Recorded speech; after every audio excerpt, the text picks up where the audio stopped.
Alright everyone, we start off today talking about Joe Biden on guns because of course he's pushing through a series of executive disorders. By the way, that's because he can't get any legislation passed on these things to try and curb gun violence. Because of course gun violence now in the US is rising steadily. That's because there's a lot more people out of work. People are deprived of catharsis because they're not able to go to like the theater or sports games or anything. And you've also got a bunch of far left rioters, so naturally people are arming up and they're a little bit trigger happy in some cases because they're seeing on TV every night that Wendy's is burning because people are upset over somebody who got killed last year. Anyway, first and foremost, before I launch into why this is useless, it's a waste of time. It's a grift. It's opportunism. It's going to largely fall through and it's going to be funny. It's formulaic. It happened under Obama multiple times. Before I get into that though, there will be a pinned comment if you're watching this video on YouTube. Keep in mind 2 videos every day. I don't put on YouTube at this point because they harass me algorithmically. They've done this to basically anyone that does news and current events because your videos are shoved down anytime that a priority creator is covering similar topics. Doesn't matter if your video was there first, if you've got more subscribers, if you've got more engagement, none of that matters at this point. You'll be on like page 5. Naturally, it's difficult, therefore, to get a new organic audience. And so subscriber totals virtually across the board for people who do social analysis news and stuff are falling. By the way, in some cases, these other sites are faster and more functional. Dailymotion processes 4 videos in half the time YouTube usually processes 2. So there's a reason to use them. Yes, they are stable and useful. If you haven't been on BitChute in a while, like since last year, it's vastly improved. The same is true of Odyssey and Rumble and so forth. Anyway, back to the point.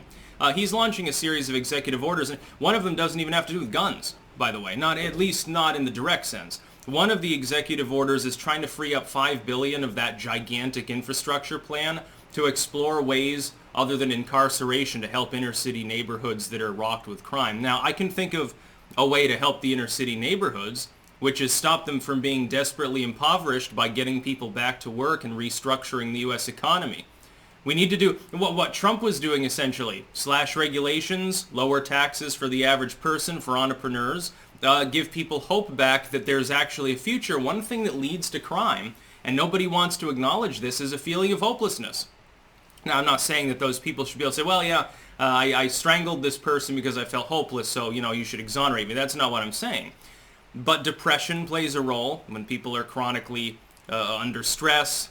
They become paranoid in some cases. The government basically creates its own enemies with all of its shitty policies. Like they talk about vaccine passports. Yes, some of the end-time crowd might think it's the mark of the beast and potentially engage in behavior they normally wouldn't because you've scared people. The government has literally begun in some cases to terrorize elements of its own population. Totally unacceptable. That's what's driving crime. And censorship. That's the other thing. Look back at historical data. Gun crime in the United States started dropping like a rock once the internet became public. It's as simple as that. People started debating online as opposed to getting into bar fights and stuff, and crime went down. Virtually all crime started to, even right now, it's at a 30-year low. It's a lot higher than it was a few years ago. At its bottom, I think it was like, 2017, I think was the lowest. And it sort of stabilizes in 2019. It sort of inched up. And then Corona came, and the rest is history. Take care of people's stress. Let them go to work. Let them succeed. Stop treating large swaths of the population like they're an enemy. Actually police when there's a substantial crime. We've got a situation where if a person says the wrong thing online, the FBI will show up at their door. But if a person goes and throws rocks through the Wendy's window and burns a gas station to the ground, or attacks a cop or something, they refuse to prosecute. No wonder, yes, when you've got basically an internalized catch and release, a revolving door prosecutorial policy in half of the big cities in the U.S. that are run by far-left DAs, of course you're going to get more crime. If I know I'm not even going to get booked, I'm not going to get I'll be held like for 2 days, they'll fingerprint me, and then they'll let me go and refuse to charge me, even if I'm guilty of a felony.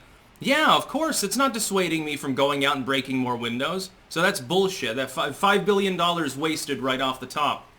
Taking, by the way, out of his own infrastructural spending bill potentially. Another one deals with pistol braces. The idea is, well, a pistol brace in some cases is basically like a rifle stock, so we should consider that a short-barreled rifle under the NFA. it's going to be real goddamn difficult to do that reclassification. And keep in mind, these executive orders just create studies and commissions to advise, because keep in mind, the federal government is far more restrained than the states when it comes to anything gun-related, to advise, to create ideas. Well, you need legislation to actually apply any of the things that he's talking about. You can't simply unilaterally at the executive level say, okay, well, the NFA now considers this a short-barreled rifle, without having a huge stink drawn up by the legislature. Do you think you're going to get that past Joe Manchin, for example? No, you're not. You wouldn't even get it past Sinema at that point. It's DOA. They're not gonna be able to do anything about it. The fucking bump stock ban was found unconstitutional mere weeks ago. What do you think would happen if they tried to ban pistol braces? That's not a stock. Little fold-out piece of wire. Yeah, it kind of functions the same. This is one of the problems with the NFA. Again, you can take like, if you put a rifle stock of certain kinds, again, classified by the federal government on a revolver, it becomes a rifle. A short-barreled rifle. The NFA applies. But if you have something that's basically a rifle, but the stock, the pistol brace, or stock, or whatever the fuck you want to call it at this point, folds out and isn't like a solid piece, it's like, got a joint on it, all of a sudden it's fine. No, it's not regulated, it's just a pistol. It happens to be stabilized. It doesn't even make sense. This is why we should just fucking abolish the NFA. Another one has to do with red flag laws. Now again, red flag laws are unconstitutional. The problem is that unconstitutional ordinances and laws sometimes stand for a long time. Crookshank decision definitely applies there. That was a SCOTUS decision, by the way. Didn't get repealed till the 2000s because of reluctance of higher courts to take up cases that have wide sweeping potential consequences upon ruling. Gay marriage, great example. For years, the writing was on the wall. The Supreme Court, wisely but not necessarily true to the spirit of strict constructionism, stood back and let the states do it because it didn't want to push the issue until it was fairly clear that the popularity was there to just say, okay, at this point, there's nothing else we can do. Gay marriage is legal. They held off for like a fucking decade on that, while people in some states, by the way, suffered. Interesting how the court does that. The same can be true with guns. Most gun control in the United States of any meaningful kind is unconstitutional, but you have to have a higher court willing to make that decision. In some cases, the lower courts are stacked with far-left justices that'll make clearly a decision incommensurate with the spirit of the Second Amendment. They've done this with other things too. I would say red flag laws violate the Fourth Amendment as much as they do the Second. It deprives a member of the militia who has committed no crime. They're not a felon. There's no imminent, necessarily, threat to life, limb, or property. Deprives them of their Second Amendment right, but insofar as their property is involved, can also deprive them of protection against unreasonable searches and seizures. But you have to have a higher court willing to find that. But keep in mind, while Biden is murmuring about a federal red flag law, that won't pass. It will never get past the Senate. Not in a million years, dude. The Senate could have 5-6 more Democrats on it and it still wouldn't get passed. It's not that you have to worry about. It's them attempting to coerce the states into doing it. And remember, there is one ultimate constitutional workaround that the Democrats especially love to use. They give federal money to states. All they have to do is make sure that that money is commensurate, the state getting it, upon them doing certain things. I keep bringing up the drinking age. There is no federal drinking age in the United States. A state can say the drinking age is 0. Anyone can drink anytime. You can walk into the liquor store. You don't need a license. Do whatever you want. They can do that, but they will be deprived of enormous amounts of highway funding. No state is capable of paying for its own highway system without those federal subsidies because the federal government takes money from the states, then gives it back, but makes it conditional. This is how the federal government works its way around the 10th Amendment and all of the other amendments commensurate with that. It's happened before. It can potentially happen again. Yes, you could see something like that with red flag laws.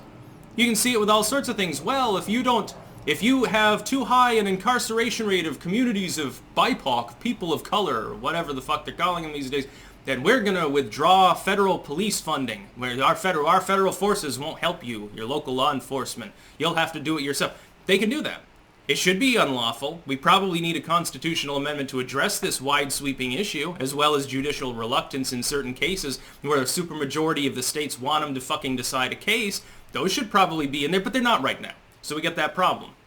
As far as these executive orders go, though, the federal government's hamstrung by the 10th Amendment, and the executive branch standalone is hamstrung by the fact that it's not legislation. It's like when the governors keep passing mask mandates and stuff. The governor of Vermont passes a mask mandate, right? I can go into a store without a mask. Am I breaking a crime? Absolutely not. There's no law that I'm breaking because the governor doesn't make laws. The government can pass or veto a law that's been put forth by the legislature, but he can't unilaterally punish you for violating his dictate. It's basically just a suggestion. The problem is that the businesses will enforce it because what the governor can do is come in and screw with the businesses.